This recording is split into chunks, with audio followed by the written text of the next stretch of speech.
You're listening to the Broken Havoc podcast on YouTube, where we discuss everything in and outside of the squared circle. Make sure to like and subscribe for more content, and as the frickin' referee would say, ring that damn bell for more notifications.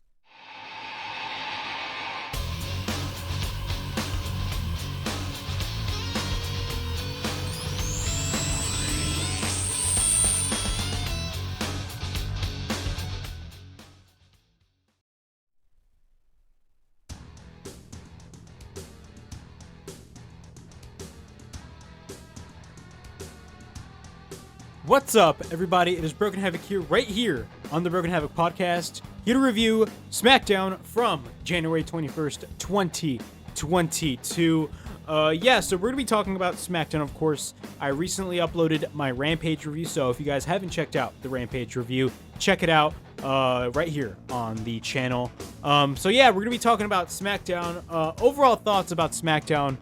I'm going to have to say it really wasn't a good show, to be quite honest with you. And, SmackDown for the past couple of weeks really hasn't been a good show. Last week absolutely sucked, in my opinion. I was ranting about the whole Aaliyah, breaking the whole WWE record thing. I thought it was one of the dumbest things WWE has ever done. One of the stupidest things the WWE has ever done. Of course, the only good thing on the show was, as always, Roman Reigns, the Usos, and this time Seth Rollins and Kevin Owens, of course. We had an interesting stipulation in a tag match in the main event. Of course, we had the main event with Seth Rollins and Kevin Owens teaming up, going up against the SmackDown Tag Team Champions, the longest reigning Tag Team Champions on SmackDown, actually beating their own record, the Usos. And if Rollins loses, he does not get his match with Roman Reigns at the Rumble. Or if the Usos lost, the Usos will be banned from ringside at the match in the Royal Rumble. Of course, we all know the outcome of that. Roman Reigns basically caused the disqualification, and it led to Seth Rollins winning the whole match. We're going to be talking about SmackDown itself. Again, this really wasn't the best show, to be quite honest with you. The entire middle of the show was just pure boring, pure boredness. All of that, it's a common occurrence when it comes to SmackDown. The opening segment is interesting, the middle of the show is garbage, and then the main event is just really awesome. That's basically WWE programming in a nutshell. We're going to be talking about the show. The Usos, the SmackDown Tag Team Champions, kick off SmackDown. They cut a promo, of course, putting over Roman Reigns, and they talk about how he is the longest reigning Universal Champion of all time.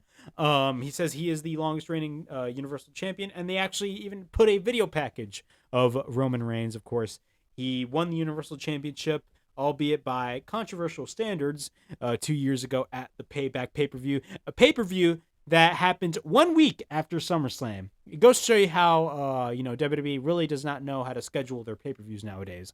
But, he turned heel, and ever since then, the Tribal Chief was just running rampant on SmackDown, and he's continuing to grow strong. Of course, Roman Reigns comes out. He asks Nashville to acknowledge him. I acknowledge you, Roman. Then after that, we get a video package. Of course, we got the whole video package and all that stuff. Seth Rollins comes out, and he says we should all celebrate because the title reign is going to be it's going to end very shortly. And continues to cut a promo on Roman Reigns, even going as far as to mention the Shield, and he actually name dropped Mox in his promo. So that was actually pretty awesome to see. Forbidden Door confirmed. No Forbidden Door is confirmed, fans. He's not going to be at the Royal Rumble. Do not get your hopes up. One little thing about fans is it's the funniest thing ever, man. When it comes to fans, whenever WWE name drops, whenever Dean Ambrose, or for example, when Seth Rollins name dropped Mox, they instantly jump to conclusion and is like, oh my God, he's going to be at the Royal Rumble. No, he's not. He's not going to be at the Royal Rumble. And that's just, that's just the cold, hard truth. In my opinion, that is the cold, hard truth. But he says last week he came out and says Roman isn't responsible for all of his success, and talk about the Usos interfering on his match on Monday. And he proposes the main event that if Roman Reigns if the Usos win the main event, he basically loses his title opportunity at the Rumble, or if Rollins wins, the Usos will be banned from ringside. Again, I actually really enjoy that stipulation because quite frankly, we really hadn't had stipulations like that on WWE programming for a while now. I can't remember, if they had a stipulation like this for the past couple of months, because quite frankly, the shows have been really bad. But I mean, I'm glad that WWE actually, put a good stipulation out there, in my opinion. And we had this stipulation right here. And the match itself was really good. Too bad it had to end in a disqualification, as always, because WWE loves disqualifications, but it is what it is. Then after that, he says, Roman says, okay, after that, I already talked about that. We get a Happy Corbin and Madcap Moss segments. They cut an absolutely shitty promo, which I will not talk about. And if I'm rushing, my apologies. The GCW show, I'm actually recording this right now. It's 7:36. The GCW show starts at 8, and I really do not want to miss that GCW show. I ordered the pay-per-view a couple of days ago. I'm really excited to see what goes down. It's going to be one of the biggest shows of 2021, in my opinion. I'm really excited to see what goes down at the World of GCW at the Hammerstein Ballroom. But that's why I'm rushing, guys. So my apologies right there. But Kofi Kingston comes out. And then, of course, Big E from Raw comes out. And this is, nothing against Big E, but he is a guy from Raw. And I have been advocating for the past couple of weeks on my SmackDown and Raw reviews that WWE should end the brand split. But, if they constantly bring in guys from the other brand, really, what is the point of the brand split, to be quite honest? It goes to show you that WWE honestly just do not care about the brand split. If you want fans to take the brand split seriously, have there be distinction between Raw and SmackDown, but instead there is no distinction whatsoever. So we get Kofi Kingston versus Madcap Moss. We get a shoulder tackle by Moss. He sends Kofi in the corner. Kofi hits a drop kick. We get a boom drop by Kofi. Kofi then gets distracted by Corbin.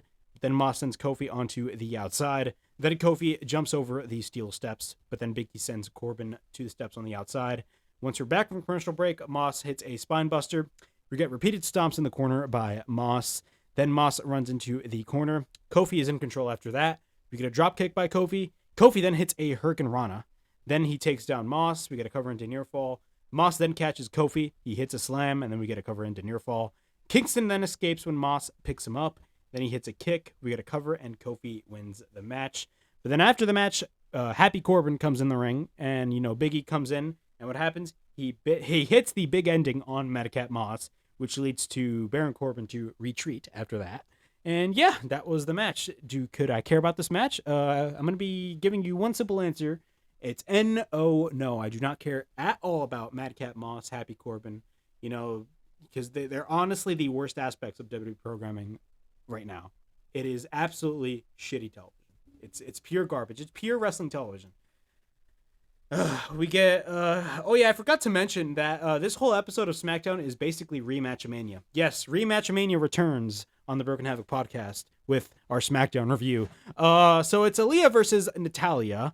So one thing I'm going to say about this is Summer Rae is in the crowd, right? So Summer Rae is in the crowd, and WWE refers to Summer Rae as WWE legend Summer Rae. Okay, this is what I'm going to say right now. Nothing personal against Summer Rae. A lot of people take this stuff personally, and I'm gonna say this right here, right now. This is not a knock on Summer Rae personally. I'm gonna say this right now. Summer Rae is absolutely not N-O-T, not a legend.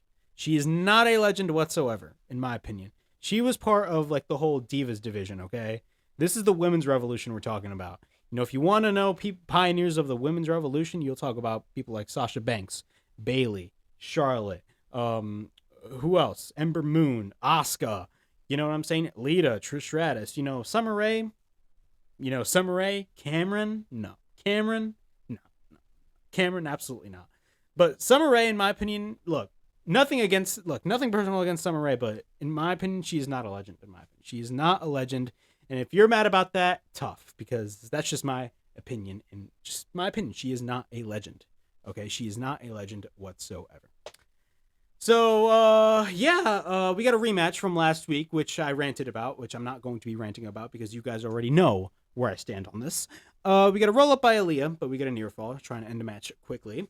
Natalya is in control during the match. We got a suplex by Natalya. We got a cover and a near fall. Then we get an inside cradle by Aaliyah, but we get a near fall. Natalya's in control. We get a cover by Natalya. We got a 1 count. And then she sends Natalya into the corner. We get a Hurricane Rana. We get a discus clothesline by Natalya. We get a roll-up by Aaliyah. And then we get a near fall. We get repeated stomps by Natalya. Then Natalya goes for repeated stomps in the corner, but then the bell rings. Aaliyah wins via DQ. Great. Then Xia Li comes in to make the save. I haven't seen Xia Li in how many weeks now? And then she instantly comes in out of nowhere. And by the way, you know, I'm not a fan of the whole CGI. And this whole entrance with Xia Li, I'm sorry. Xia Li can be great, but look, her whole entrance when it, you know, she's doing the whole things, all those moves, and then, you know, the lightning comes out of nowhere. Like, that is the most cringeworthy thing I have ever seen. And it's not only her. It's all the wrestlers whenever they make their entrance. Whenever they make their entrance in the ring, bro, the CGI thing just takes away the whole experience, man, in my opinion. It absolutely just devalues the whole experience, and it really devalues the product itself, man. You know, you wonder why a lot of people do not take WWE seriously anymore. Do not even watch the WWE because of decisions like this. Like, number one, the show is bad. And number two, you add things that really do not need to be added. And you add things that really fans will just hate. And that's CGI, you know, with Roman Reigns' entrance, man. You know, I'm a big fan of Roman Reigns, but that CGI of Roman is garbage. Bro, WWE, take out that freaking CGI entrance, please, because it's one of the worst things I have ever seen in my life. And to me, it just, you know, you wonder why nobody cares about wrestling. Just look at that. Just look at the CGI and you'll be like, yeah, nobody will watch wrestling anymore. AEW doesn't do entrances like that with CGI. Like, only use the CGI graphics for like the match card and stuff. But for entrances, absolutely not. It's so cringe. It is so cringe. Angel Garza and Humberto, a makeshift tag team going up against a real tag team, the Viking Raiders. Humberto and Ivar start. Eric tags in. He slams Humberto, then slams Ivar on Humberto. Garza tags in. He works on Eric. We get a double team attempt by Humberto and Angel Garza. Then Humberto misses a standing moonsault. Ivar tags in. We get a side slam by Ivar. We get a diving crossbody by Ivar after that. We get a spinning heel kick. Angel Garza and Humberto are in control. But then the Viking Raiders slam both Garza and Humberto. Then they hit the Viking experience, and then we get a cover, and the Viking Raiders win the match. And this will definitely be a part of Rematchamania, considering the fact that they were wrestling in the same freaking match last week on SmackDown, of course, in that Fatal 4-Way tag team match, which 3 of those teams were makeshift tag teams, and the only real tag team were the Viking Raiders. Hell, even the Usos, which I really enjoyed on commentary, by the way, even said that.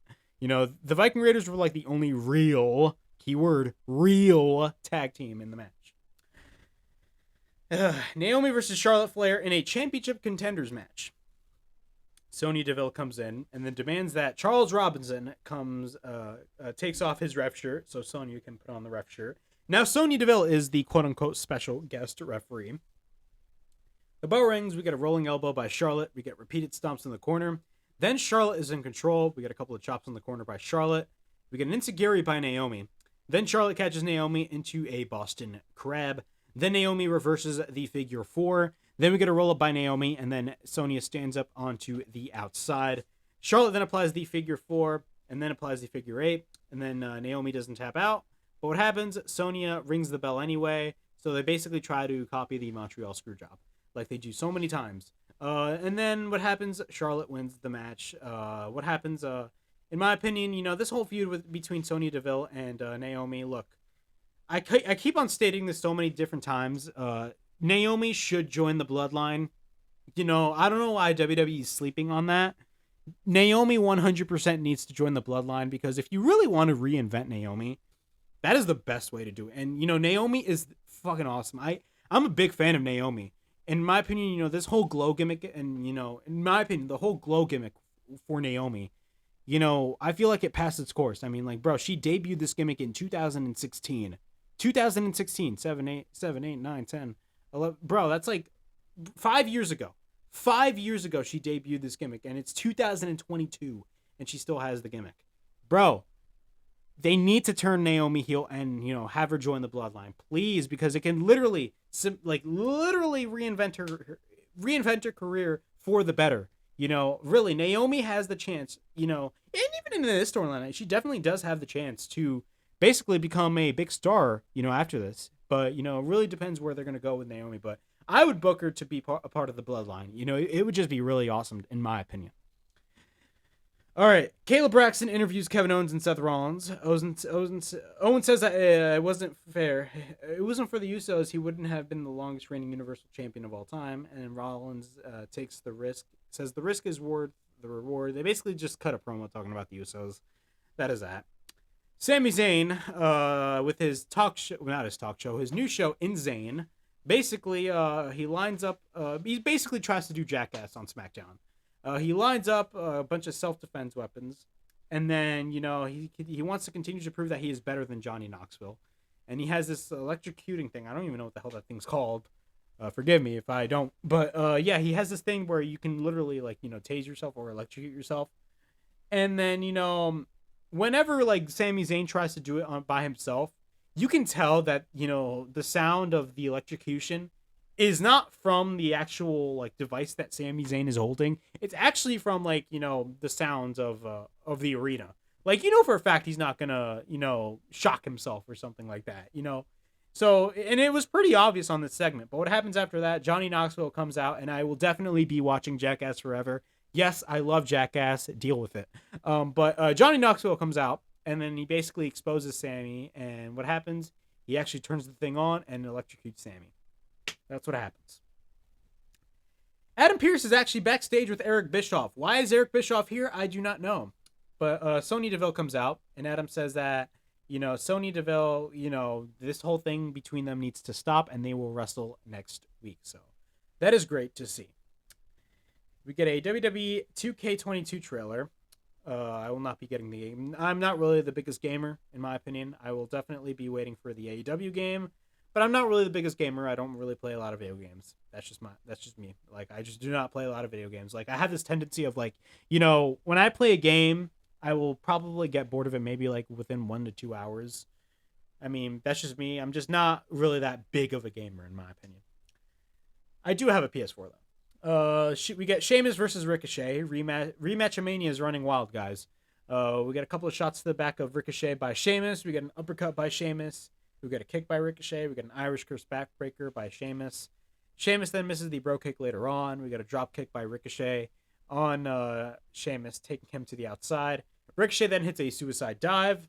What happens? But then Sheamus hits the knee. We get a bro kick by Sheamus, and we get a cover, and Sheamus wins the match. Rematchamania is running wild. A pure reason as to why I just do not care about this show is because of the fact that WWE does not really, if you look at it, is telling the viewer, you really do not have to care about this show because of the fact that, you know, we book rematches every week. We book rematches every week. Rematches that are pointless, in my opinion. I guarantee you we will see this match next week. Then we get Rick Boogs and Shinsuke Nakamura meeting up. Double J, J-double-F, J-A-R-R-E-T-T. Jeff Jarrett, yes, the king of the mountain, Jeff Jarrett, you know, the founder, or the co-founder, I should say, of Total Nonstop Action Wrestling. Yeah, so he meets up with Jeff Jarrett, which comes out of nowhere, and I was actually kind of shocked that they had Jeff Jarrett here because Jeff Jarrett is actually going to be wrestling Effie at the GCW show tonight, which is right now 7:49, and the show's about to start in 10 minutes. So I got to hurry my ass up. But it's actually weird to see Jeff Jarrett here, considering the fact that he's going to be wrestling at the Hammerstein Ballroom against Effie. But yeah. Yeah, they meet up with Jeff Jarrett. I don't know why. There's going to be a lot of cameos. So apparently there's going to be like a lot of cameos before the Royal Rumble. That is like the deal, but I don't know. That's just them. We get Seth Rollins and Kevin Owens versus the Usos, which I will say, this was not a bad match whatsoever. I actually really enjoyed this match. This was a really fun match to watch, in my opinion. It was not a bad match whatsoever. We get a springboard knee by Rollins. We get a cover by Rollins on Jay, and then we get a near fall. We get a waistlock exchange. Jay then plants Rollins to the mat. Rollins counters the super kick. Rollins then wanted to go for the buckle bomb. Then, actually, never mind. Time out. I basically messed up my notes. I kind of mixed up my notes, but I will continue to go. Jimmy, basically, we get a backslide by Rollins. We get a 1 count. Jimmy then retreats to the outside. Jay tags in. What happens after that? We get a side headlock. We get a couple of roll-up attempts by Rollins. All are near falls. Then the Usos are in control. Rollins then goes for repeated stomps on Jimmy into the corner. We get a body slam by Rollins. Rollins then goes to the top, but Jimmy comes in. Jay tags in. He proceeds to work on Rollins. Then the Usos continue to be in control. Rollins then runs Jimmy with the clothesline. KO then tags in. We get a couple chops and a senton by KO on Jimmy Uso. We get a cannonball into the corner. Then KO goes to the top. He misses a senton when Jimmy gets the knees up. Then we get a super kick by Jimmy. Once we're back from commercial break, Kevin Owens hits an enziguri. Then the hot tag is made. Rollins hits a sling blade. Then he picks up Jay and takes out Jay. He sends him to the outside. Then after that, Seth Rollins and we get a suicide dive by Rollins. My bad. Then we get a springboard knee by Rollins. We get a cover by Rollins on Jay. And then we get a near fall. We get a waistlock exchange. Jay plants Rollins to the mat. Rollins then counters the super kick, but then Rollins wanted to go for the buckle bomb. Then after that, we get a pump up Samoan drop by the Usos, which looked sick, by the way. Then we get a cover into near fall. Jimmy then goes to the top. We get a rolling elbow by Rollins. Then we get a pump up powerbomb by Kevin Owens. We get a cover and a near fall. KO goes to the top. We get a kick by Jimmy. And then KO hits the inverted fisherman suplex, which looked sick. I will say this. Kevin Owens is always good in the ring. You know, he's really good in the ring, right? But this particular match, like, Kevin Owens has just been going crazy. I'm really enjoying Kevin Owens lately. We get a kick by Jimmy. We get a cover into near fall. We get a super kick by Rollins. KO then hits the stunner. We get a super kick by Jimmy. But then Rollins hits the super kick. Then we get a right hand to the back of the neck of Rollins. We get a curve stomp by Rollins, but Reigns interferes, causing the disqualification. So Roman Reigns comes in to make the interference. And all of a sudden, I don't know why, bro. He attacked Rollins. Well, I mean, he did attack Rollins, of course, because they have a feud going on and they have a match at the Rumble. But he attacked Rollins, but not knowing that, Rollins won by disqualification, so he's still going to be in the match. And Roman Reigns ain't going to be having that vacation. But yeah, Roman Reigns causes the DQ, and Seth Rollins and Kevin Owens win the match. Overall thoughts on this match. This match was really fun to watch, in my opinion. It was not a bad match whatsoever. I really enjoyed this match. Roman Reigns, interfering. I wouldn't have had that, in my opinion, because of the fact that this match was just so exciting. Why would you just end it like that in a DQ? In my opinion, it made no sense. But you knew going in that Rollins and Kevin Owens were going to win because of the fact that WWE would be really stupid if they basically canceled Seth Rollins versus Roman Reigns. Of course, that's not going to happen. But overall thoughts. This was a really good match. Kevin Owens looked great. The Usos looked great at all. Finally, we don't get a New Day versus Uso match. Something different this week. But yeah, that was SmackDown from January 21st, 2022. Overall thoughts on this show. This really wasn't a good show at all. Really, the only thing that interested me on this show was Seth Rollins, Kevin Owens, the Usos, and Roman Reigns. That's it. Everybody else, show was pure garbage. And if I was rushing a little bit on the show, please forgive me. It's because of the fact that, the GCW show starts in a couple minutes. So I'm literally just rushing out here, trying to still go a little bit in depth, but, trying to pick up the pace a little bit. This is not going to be my videos for, every week. My apologies if I was rushing a little bit. But this was SmackDown from January 21st, 2022. Please like, subscribe, comment down below, push that bell for notifications, and be on the lookout for my future videos. And this is Broken Havoc from the Broken Havoc podcast, signing out.